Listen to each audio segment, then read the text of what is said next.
Mike Carey, the British author behind the critically acclaimed and very refreshing novel, The Girl with All the Gifts, is joining me in studio now. It's your very first time on the African continent. It is, yeah. That's awesome. Are you having a good time? I'm having an amazing time. I've only been here for 24 hours, but I've already packed a lot in, yeah. Okay, good.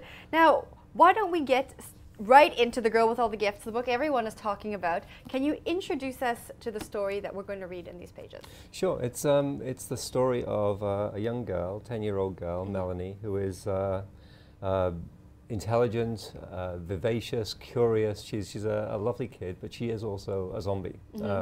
She doesn't know that because nobody has told her. But if she ever smells unprotected human flesh, she will be obliged to eat you. She'll feel terrible about it afterwards, but she will do it. And it's kind of a coming-of-age story set in a post-apocalyptic Britain. It's Melanie finding out who she is and why she is and what her place in the world is. Now, it's not your typical zombie story. What inspired this? I was actually invited to submit a short story for a themed anthology, and the theme was school days. It had to be a supernatural horror story or a dark fantasy story with a backdrop of school or referring to school in some way. And I said I would do this, and then sat there for 4 months and nothing came at all.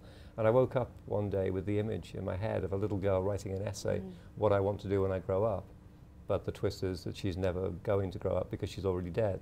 And that kind of became the short story, and then the short story became a novel and a movie screenplay. What's the process for lengthening that story out, taking it from short story to this novel and even to a movie screenplay? What's that process like? It was kind of long and tortuous. I wrote the short story, and then I submitted it, and it did very well. It was well received and well reviewed, but I kind of had the feeling that the story wasn't done, that there was more to Melanie than that. It revolves so much around her character, and I felt like her story had to go somewhere else. So I took it to my publishers and said, yeah, I know I'm commissioned to write you a different book, but can I write this? Can I write this novel? And they had to rewrite my contract. They had to go back with my agent, who was no longer my agent, and renegotiate the deal on the previous novels to accommodate this. So there was like a few months of back and forth. And then they gave me the green light, and I just sat down and wrote it. And from that point on, it was easy. You've mentioned this just now, that you write scripts, short stories, comics. How do you do that? How do you write in those very different styles? I know, being a writer myself, it's hard to jump from novel to comic to short story.